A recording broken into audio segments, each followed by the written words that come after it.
Secretary Ajay बेराजी जी, state secretary तरंग धाले जी, district president ज्योतिर्मय बावली जी, Shri RP Moses जी, मेरे सहयोगी वीर सतीश जी, और बहुत दूर से काफी परिश्रम करके भारतीय जनता पार्टी की सभा में आए हुए सभी मेरे भाई और बहन, मुझे पहली बार यहां आने का मौका मिला है। यहां कितनी कठिनाई है मैं अपने आंखों से देख रहा हूं। कितने दूर से आपको आना पड़ा, कितने कष्ट सहने पड़े, और उसके बावजूद भी कोई 8 घंटा, कोई 10 घंटा दूर से यहां आया है। मैं आप सबको बहुत बहुत अभिवादन करता हूं और आप सबको बहुत बहुत धन्यवाद देता हूं। आप यहां आए, इसका कारण केवल मैं नहीं हूं। मैं समझता हूं आप इतनी बड़ी संख्या में आए हैं, इसका सबसे बड़ा कारण है कि भारतीय जनता पार्टी के प्रति आपका जो प्यार है, उसके कारण आप इतनी दूर से यहां आए। देखिए, हमारे स्वाधीनता को 63 साल पूरे हुए। इस 63 साल में करीब 55-56 साल कांग्रेस पार्टी ने राज्य किया है। चाहे ग्राम पंचायत हो, चाहे पंचायत हो, चाहे जिला पंचायत हो, नगर पालिका हो, महानगर पालिका हो, राज्य की सरकार हो, चाहे दिल्ली की सरकार, लगातार हुकूमत कांग्रेस पार्टी के हाथ में रही है। कांग्रेस पार्टी ने कभी गरीबी हटाओ का नारा दिया, कभी 20 कलमी कार्यक्रमों की घोषणा की, कभी 40 कलमी कार्यक्रमों की घोषणा की, कभी 5 कलमी कार्यक्रमों की घोषणा की और गरीबी हटाओ का नारा दिया। पर मैं आपको पूछना चाहता हूं, क्या किसानों की गरीबी दूर हुई है? क्या यहां के मजदूरों की गरीबी दूर हुई है? हिंदू हो, मुसलमान हो, बंगाली हो, तमिल हो, मलयाली हो, किसी भी जात, पंथ, धर्म और भाषा बोलने वाला हो, किसी की गरीबी दूर हुई है? नहीं हुआ।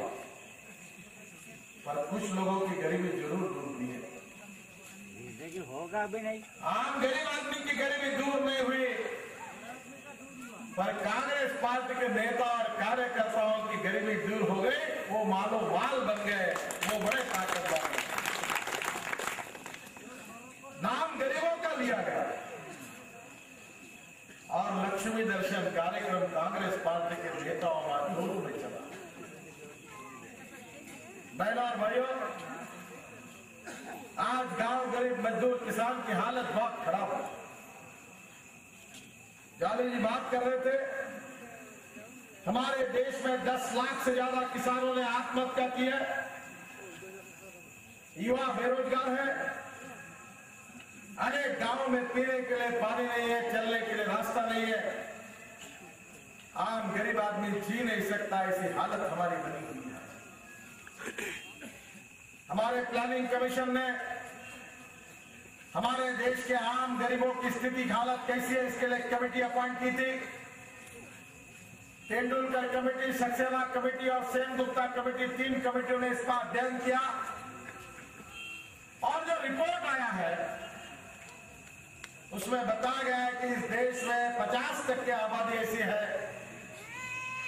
कि जिनका एक दिन का इनकम 20 रुपए प्रतिदिन से कम है। इस देश में 50% आबादी ऐसी है जिनका इनकम केवल 20 रुपए प्रतिदिन से कम है और 90% आबादी ऐसी है कि जिनका रोज का इनकम $2 रुपए प्रतिदिन से कम है। और आप ही बताइए कि 20 रुपए प्रतिदिन अगर इनकम रहा तो गरीब आदमी कैसे जी सकता है? कैसे अपने बच्चों को पढ़ाई दे सकता है? अपने घर में मां बहनों के लिए कपड़े कहां से लाएगा? चावल कैसे पकाएगा? रोटी कैसे बनाएगा? एक समय की रोजी रोटी नहीं मिल सकती, ऐसी हालत आज गरीब आदमी की बनी हुई है। और दूसरी ओर क्या हुआ? कांग्रेस पार्टी के नेतृत्व में यूपीए की सरकार आई। सोनिया जी ने नारा दिया था, कांग्रेस ने नारा दिया था, सोनिया जी आई है, नई रोशनी लाई है। नई तो आई नहीं, जो थी वो भी चली गई। आज महंगाई ने आम आदमी को ऐसी हालात खड़ी कर दी है कि लोग भूखे मर रहे हैं। ऐसी हालत आज देश में बनी हुई है। जालो जी बात कर रहे थे प्याज की। मैंने अपने मोबाइल फोन पर मुझे एक एसएमएस मिला, बड़ा मजेदार एसएमएस है। ये कॉलेज के कॉरिडोर में दो कॉलेज की छात्राएं बीच में खड़ी होकर दोनों बातचीत कर रही थी। एक लड़की छात्रा अपने दूसरे सहेली को कह रही थी कि तूने वो नीले शर्ट वाले लड़के को देखा है क्या, जो सामने खड़ा है? तो लड़की ने कहा, हाँ मैंने उसको देखा है। बोले वो बहुत धनवान घर का है। तो दूसरे लड़के ने पूछा, तुम्हें कैसे पता चला? तो उसने कहा, मैं जब उसके नजदीक से आ रही थी तो उसके मुंह को प्याज का वास आ रहा था। यानी धनवान आदमी कौन है तो जिसके मुंह को प्याज का वास आता है? ये हालत सोनिया जी ने और मनमोहन सिंह ने बनाई।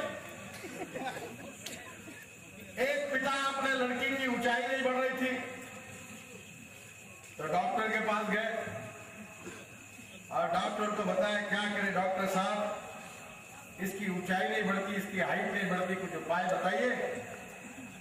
तो डॉक्टर ने कहा, ऐसा करिए, डॉक्टर मनमोहन सिंह जी के पास जाइए। वो अपने लड़की को महंगा उसको लेकर डॉक्टर मनमोहन सिंह जी के पास गए। तो मनमोहन सिंह जी ने पूछा, बोलो क्या आपका प्रॉब्लम है, सवाल है? उन्होंने कहा, डॉक्टर साहब मेरी लड़की अभी 14 साल की हुई पर इसकी उम्र बहुत हो गई पर इसकी ऊंचाई नहीं बढ़ रही है, कोई उपाय बताइए। तो मनमोहन सिंह जी ने कहा, उसमें क्या बड़ी बात है, इसका नाम बदल डालो और इसका नाम महंगाई रखो, ऐसी ऊंचाई बढ़ेगी और ऊपर जाएगी कि कोई चिंता करेगा। महंगाई ऐसी ऊपर जा रही है। इस देश में 58,000 करोड़ रुपए का अनाज हर साल चलता है। किसानों को उसके उपज के भाव नहीं है। गेहूं सस्ता है, ब्रेड बिस्किट महंगे हैं, टमाटर सस्ता है, सॉस महंगा है, संतरे सस्ते, जूस महंगा है। हमारे यहाँ मुंबई शहर में तो बर्तन मांजने के लिए जो मिट्टी मिलती है वो भी 12 रुपए किलो के भाव से मिलती है। पर आपके गांव में चावल का भाव 4.5 5 रुपए और 6 रुपए किलो ये बता रहे थे। किसान कहाँ जाएगा, आप बताइए। क्या ये गरीबों की सरकार है? क्या ये गांव मजदूर गरीब किसान की भलाई करने वाली सरकार है? इस देश में अनाज रखने के लिए गोडाउन नहीं बने स्वाधीनता के 63 साल के बाद, और विदेशों से लाल गेहूं आयात किया गया जो सुअर भी नहीं खाते, जानवर भी नहीं खाते। वो गेहूं 18 रुपए किलो के भाव से आयात किया गया और हिंदुस्तान के किसानों को 12 रुपए किलो गेहूं का भाव मिलता है। अगर मर्सिडीज गाड़ी लेनी है तो ब्याज का दर 9.5% है और ट्रैक्टर खरीदना है तो ब्याज का दर 13% है। ये सरकार की नीति है। बहनों और भाइयों, आपको पता है कि मालूम नहीं है, कमोडिटी एक्सचेंज बना है तो कंप्यूटर पर, इंटरनेट पर कीमतें बढ़ती है। जो ब्लैक मार्केटर्स है, स्पेकुलेटर्स है, मैन्युपुलेटर्स है, उन्होंने कागज पर गेहूं, चावल, शक्कर, तेल इसकी कीमतें बढ़ाई। 10 लाख 10,000 करोड़ का टर्नओवर हुआ और केवल 0.33% की डिलीवरी दी गई, केवल कागज पर कीमतें बढ़ाने का काम हुआ। मैं अर्थशास्त्री प्रधानमंत्री जी को पूछना चाहता हूं कि आप अर्थशास्त्र को समझते हैं, उसके बावजूद देश को, गरीबों को लूटने का ये कार्यक्रम क्यों शुरू है? अर्थशास्त्री प्रधानमंत्री देश के अर्थशास्त्र में पूरी तरह फेल हुआ है। महंगाई आसमान में जाकर पहुंची है और दूसरी ओर भ्रष्टाचार बढ़ रहा है। दिल्ली में कॉमनवेल्थ गेम हुए, 70,000 करोड़ रुपए खर्चा किए गए। कैसे पैसे खाए इसके वर्णन आप टीवी पर देख रहे हो। दिल्ली में जवाहरलाल नेहरू स्टेडियम रिपेयर किया गया, जो काम 100 करोड़ में होना चाहिए उसके ऊपर 980 करोड़ रुपए खर्चा हो गया। जो स्टेडियम पर कपड़ा लगा वो अमेरिका से आया, सिलाया गया मेक्सिको में, वो रोप लाई गई जर्मनी से, नट बोल्ट लाए गए स्विट्जरलैंड से, आर्किटेक्ट और कंसल्टेंट ऑस्ट्रेलियन थे, मजदूर ऑस्ट्रेलिया से लाए थे, और संडास पर जो टाइल्स चिपकाई वो भी काम ऑस्ट्रेलियन मजदूर क्या, वो टाइल्स भी ऑस्ट्रेलिया से हवाई जहाज से लाई गई। लूट मची है, लूट। जैसे डकैत और चोर रात को गांव में घुस जाते हैं और जो मिलता है उठाकर भाग जाते हैं, वैसे इस देश को कांग्रेस वाले लूट रहे हैं।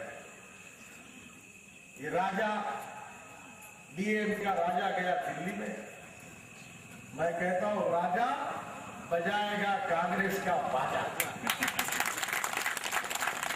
ये मैं नहीं कह रहा हूं, ये अडवाणी जी नहीं कह रही है, आरोप हमने नहीं किया, ये अरुण जेटली और सुषमा स्वराज नहीं कह रही है। ये भारत के संविधान में जो सीएजी करके एक कमेटी है, उन्होंने अपने रिपोर्ट में बताया है कि 2G स्पेक्ट्रम में 1,76,000 करोड़ का घोटाला हुआ है। 1,76,000 करोड़। अगर मैं किसी को पूछूं कि 1,76,000 करोड़ लिखा कर बताइए कितने शून्य लगते, तो शायद आप भी नहीं लिख पाओगे। 1,76,000 करोड़। कॉमनवेल्थ गेम में 70,000 करोड़ का घोटाला, दोनों मिलकर 2,50,000 करोड़ का घोटाला हुआ है।